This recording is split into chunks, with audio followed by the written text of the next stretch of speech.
Hey there guys, Ian here, and today I'm bringing you a breakdown of my latest animation, which, if you didn't see it, I did an entry for Don's contest, and the final result looked something like this. So, it took a long time to get right. The render was something like 13 hours.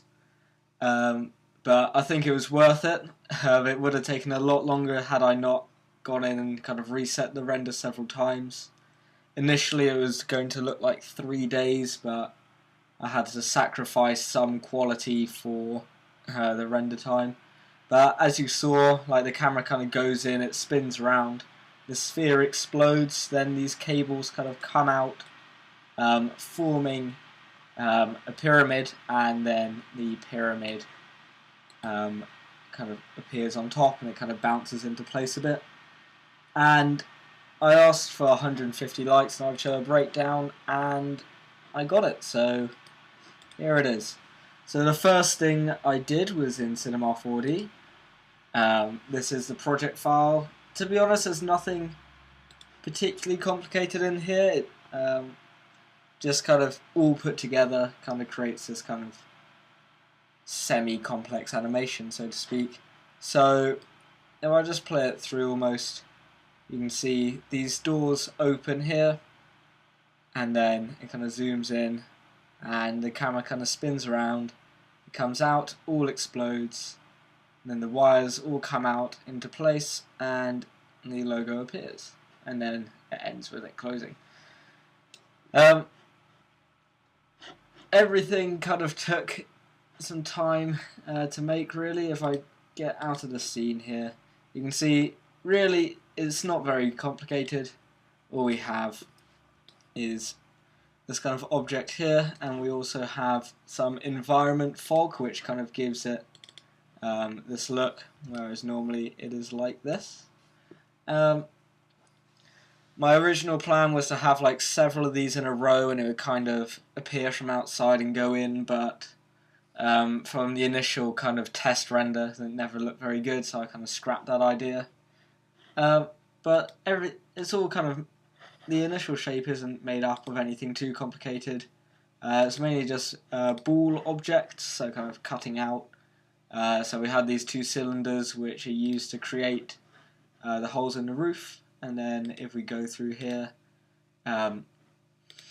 we have, if I turn these off, we have the back wall here, then the front doors, which took a little while to get right. It's actually made up of one half and a symmetry object, and then this dome is what kind of gives it its shape, so it gives that curve effect. So this is actually just kind of a rectangle, and in here we actually have the object, which is just actually a spline in an extrude NURBS to give this kind of rigid effect, and then I have a plane effector here, which is actually what's controlling the doors opening, as you can see. So they come in like this, and you can open and close it using that. It sort of works in the way I wanted, so it kind of, all these panels kind of move into one another. But yeah, so the initial doors open simply by moving this plane object in. Going through to the next part of it, if I turn that off, and next we have the main roof, which is simply an arc in an extrude NURBS extruded along, and then we have these ridges here, which aren't really that hard to make. This is simply a tube or an arc. Yeah, in fact it was an arc, just extruded out with a bit of subdivisions and some very basic modelling.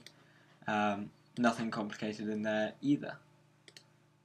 So if I So that's the main building, and then going through, if I go back into the camera, next we have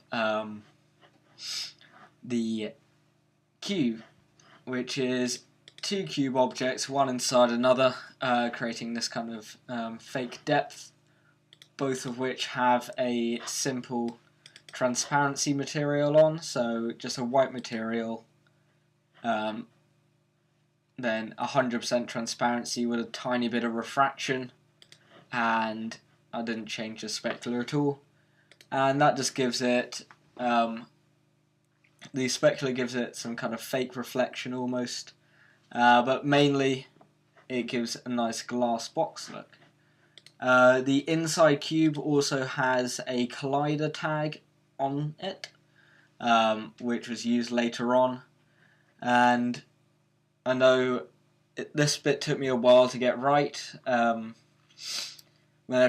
because if you have the shape of the dynamics tag simply on automatic, then the entire object is considered to be the collider, and so it doesn't, like, the inside of it will be colliding as well. So as soon as I put this sphere in and wanted to blow it up, the whole kind of dynamics mucked up.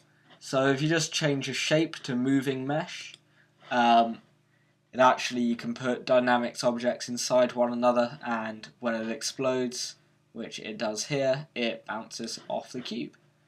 So the next thing is the sphere itself, which I used Nitro Blast to break up, and then used a Nitro Bomb, and so I could actually decide when it blew up, and I made sure that in the actual dynamics tag, I don't think this one, oh no it does, no, that one's changed back. Yeah, I just made sure that in the dynamics the bounce was relatively low, so it didn't kind of shatter and bounce around in the cube. It kind of just hit the edge and almost stuck there.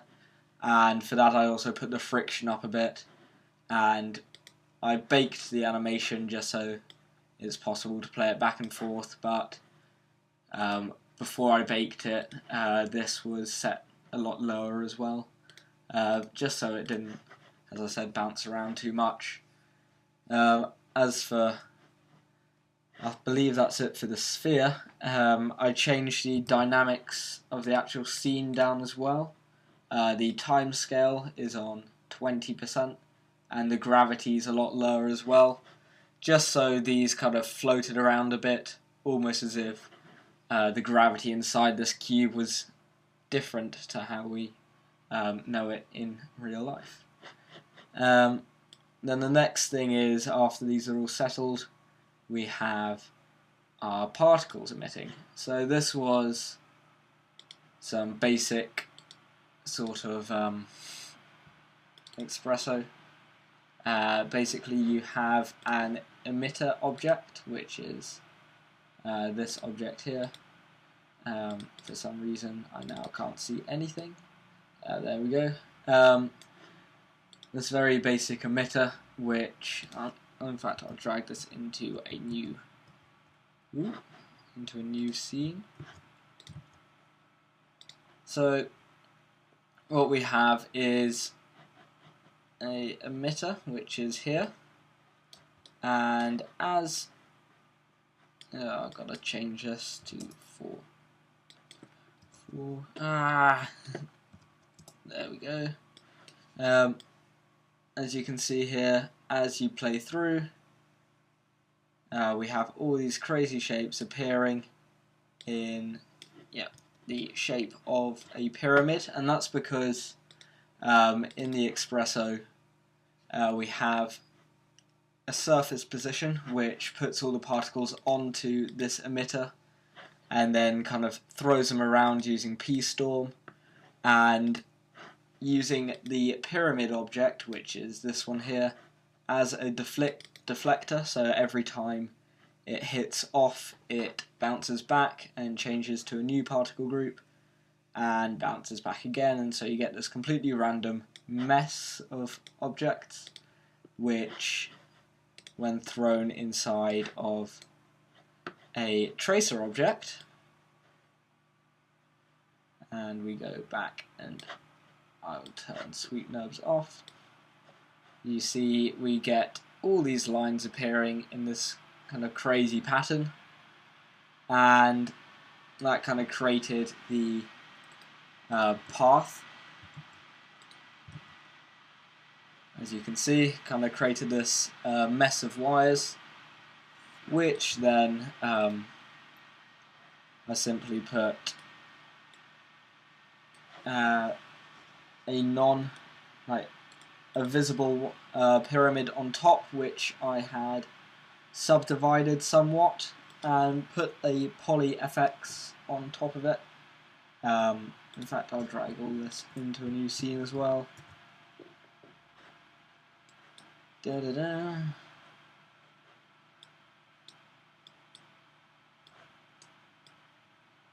So you can see, without the delay effector,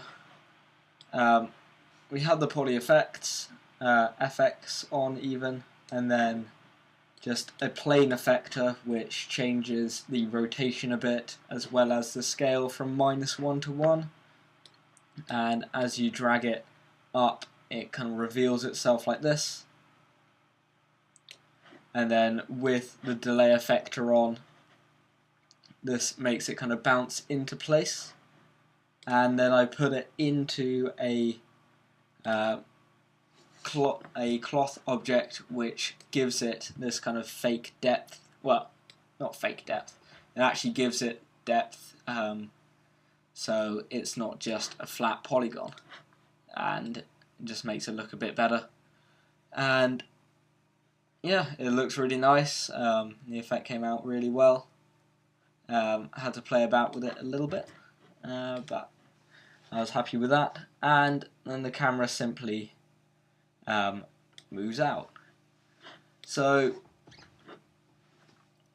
as for the lighting, this took a while to get right. Originally I was going to render this with V-Ray, but that was taking around half an hour per frame, which I wasn't really willing to sit through, especially as the deadline wasn't a few months, it was a couple of weeks. Yeah, the lighting, which I think is in here, yeah, here's the lighting.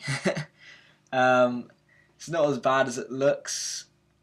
Most of these, which are attached to our little lights here, are actually off. This was simply to track the lights in After Effects. The main lighting is just 3, I believe. Yeah. We have the light. I'll have to go back out of the stage here. 2 lights from above, which have some volumetric visible light, just so you can see it kind of shining through almost. And then we have this one area light on the floor, which is this one here. And this one actually just kind of lights a scene a bit more, kind of lighting the entire area. And as for the animation, I believe that is it. Jumping into After Effects, I can close out of this. The After Effects didn't take too long, in fact. I didn't really do too much in there. I kind of knew what I wanted, and most of the looks was done in Cinema 4D. Believe this will be this scene. Yeah. Okay, so I'll kind of break it down a bit. So, yeah, here we have our raw render. I didn't put a letterbox on, I actually rendered it at 1280 by 556, and also at 24 frames a second rather than 30, because 24 is what the eye sees, and kind of it just saved rendering 6 more frames every second. So that cut down on render times as well, and also the pre-crop size cut down these pixels, just so I didn't have to render too much. But yeah, this is how the render came out. So you can see it's quite different, but I didn't change too much. So the first thing I put on, I'll just have to put the cameras in, we have some flares, which this one is tracked to the 2 lights coming from the sky, and this kind of just gives a kind of subtle all-round glow, just making the light seem a bit more visible.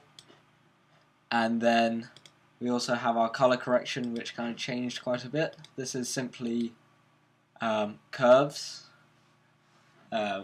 just adding a bit of blue, bit of more contrast to the scene, some misfire flicker just to kind of give the idea that this is, I don't really know, I kind of wanted a kind of abstract theme to kind of go with this kind of experiment, and so kind of flickering lights kind of makes it look slightly more cinematic, so to speak. And then I realised I had to put a letterbox on just to kind of cover these glows at the top and bottom. Then we actually have all the flares, which can be found in here. These are all the main lights exported. So I also had, which I believe here, if I turn off that, you can see here we have a matte, which is for the door, because initially we'd have all these lights on and it would appear through, and if I go back to the main scene it won't look like that because the door is in the way. So I actually had to render out this door on its own, which I now have to go back in. Yeah, I had to render out a kind of black and white door so I could actually remove all the flares from the door without doing it by hand, and that saved a lot of time. Otherwise you'd have to kind of turn off every light as it hits the door, but this way just saved a lot of time. I actually did the same with the sphere, which is here, as you can see. I rendered out a simple black and white image and put the overlay to Luma inverted matte, and that just stops any flare, mainly in, I believe, this scene. Yeah, this one here. Every time the sphere goes over a light, the flare disappears. So that saved a lot of time. And yeah, that's pretty much the breakdown of my scene. It got some great feedback, and it's one of the best animations I think I've done. Probably had the most time put into making it, so yeah, I hope you've enjoyed the breakdown and may have learned something or inspired you. Yeah, this has been Ian, and I'll see you next time.